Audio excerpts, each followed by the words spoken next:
Hi friends, welcome to all. और आप सभी लोगों का मेरे यूट्यूब चैनल पे स्वागत है गाइस। तो आज का जो वीडियो है वो आपका टंग के बैक साइड में होने वाले जो एलिवेशंस हैं उनमें जो बर्निंग सेंसेशन होता है या फिर प्रिकिंग सेंसेशन या फिर आपको जो है वहाँ पे बार बार ऐसा लगता है कि वहाँ के जो पैपिलाज हैं वो उनका साइज़ बढ़ गया है।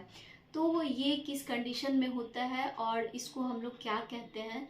तो जो टंग के बैक साइड में प्रेजेंट पैपिलाज हैं उसे हम लोग फॉलिएट पैपिला कहते हैं।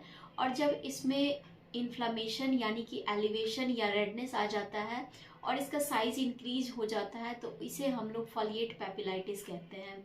तो फॉलिएट पैपिलाइटिस होने के बाद जो है पेशेंट को पेनफुल टंग हो जाता है, यानी कि आपका जो टंग है आपको पेन करेगा माइल्ड टच करने से। कई बार बात करते वक्त भी आपको जो है इरिटेशन होती है और आपको ऐसा लगता है कि जो टंग में स्वेलिंग आ गई है और वो आपका कई बार जो है दांतों के सतह से भी आपको लगता है कि टकरा रहा है।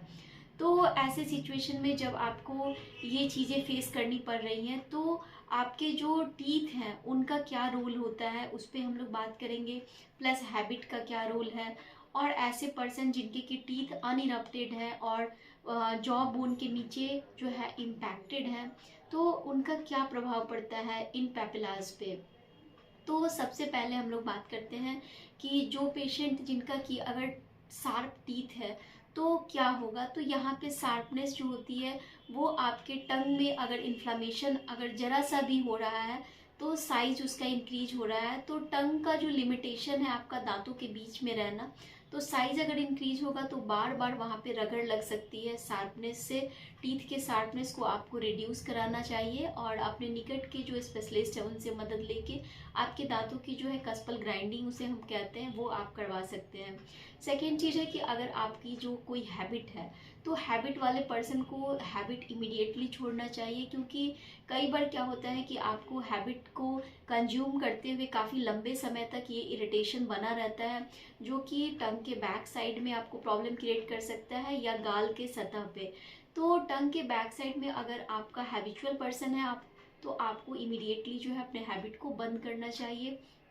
साथ में अगर जो है आपको लगता है कि आपके टीथ सही से नहीं आए हैं विजडम टीथ, तो एक बार आप जरूर से अपना रूटीन जो है एक्सरे करवा के देख लें कि कैसा टीथ का अलाइनमेंट है, क्या वह खुद से आ सकता है या नहीं आ सकता है। इसके अलावा जो है कई बार क्या होता है कि नर्व रिलेटेड प्रॉब्लम यहाँ पे होता है।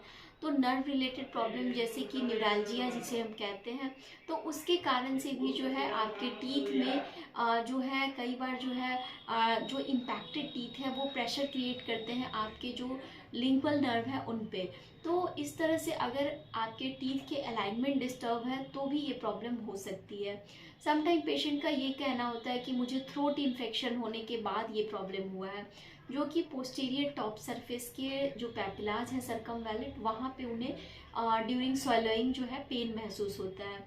तो ऐसा जो है नर्व के कारण, नर्व में जैसे कि ग्लॉसोफेरेंजियल नर्व है तो उनके कारण जो आपका प्रभावित नस है जैसे कि आपका नाइन्थ क्रेनियल नर्व ग्लॉसोफेरेंजियल जिसे हम लोग कहते हैं, तो वो कई बार प्रभावित हो सकता है तो आपको स्वेलो करने में दिक्कत आ सकती है।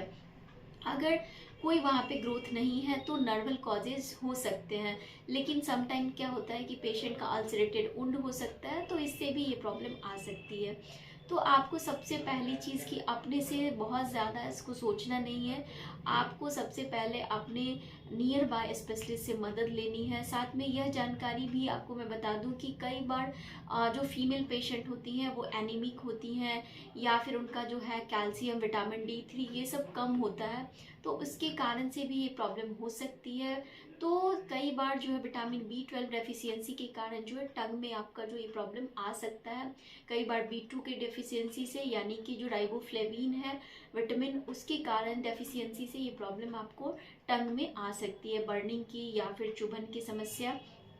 तो मल्टीपल फैक्टर हैं जो कि इस प्रॉब्लम को क्रिएट करते हैं। तो आपको जो है जो भी उचित आपके लिए पॉजिटिव फैक्टर है वो डॉक्टर को आप डिसाइड करने दें। और साथ में जो है अगर डाइटरी सप्लीमेंट में आप अच्छा करना चाहते हैं तो आप जो है विटामिन B12 रिच डाइट या फिर लाइकोपीन रिच डाइट लें। और थोड़ा सा आपको अवॉइड करना है वेरी हॉट और वेरी स्पाइसी फूड आइटम को। साथ में हैबिचुअल पर्सन को स्ट्रिक्टली जो है आपको अपने हैबिट को क्विट करना होगा। काफ़ी लंबे समय तक अगर आप इसे कंज्यूम करते हैं तो माउथ ओपनिंग भी आपकी रिस्ट्रिक्टेड हो सकती है। तो ये जो वीडियो है ये मैं समझ रही हूँ यहाँ पे कि मैंने यहाँ पे सारे पॉजिटिव फैक्टर को आपको यहाँ पे डिस्कस किया है। अब मैं थोड़ा सा ट्रीटमेंट पे बात करती हूँ कि अपार्ट फ्रॉम डाइटरी सप्लीमेंट क्या ट्रीटमेंट हो सकता है पेशेंट को ऐसे कंडीशन में। तो अगर गुटका चीवर है तो उनके लिए जो है सबसे पहले उनकी जो म्यूकोसल स्ट्रेंथ है वो कॉम्प्रोमाइज़ होती है। तो वहाँ पे जो है आपको काफ़ी लंबे समय तक आपको मल्टीविटामिन का सपोर्ट आपको लेना पड़ सकता है। प्लस जो आपका डाइटरी सप्लीमेंट है उसे भी आपको अच्छा करना होगा। समटाइम न्यूरालजिया से रिलेटेड प्रॉब्लम है तो आपको नर्व से रिलेटेड दवा लंबे समय तक खानी पड़ सकती है। तो अगर पेशेंट का जो हिस्ट्री होता है उसी से जो डायग्नोसिस है वो स्टेबल होता है। हिस्ट्री बहुत इंपॉर्टेंट है। तो आप यूं ही जो है मेडिकल शॉप से कोई भी दवा लेके ना खाएं। तो उम्मीद करती हूँ कि दी गई जानकारी आपके लिए हेल्पफुल होगी। Thank you for watching and if you like please share and subscribe my channel. Thank you.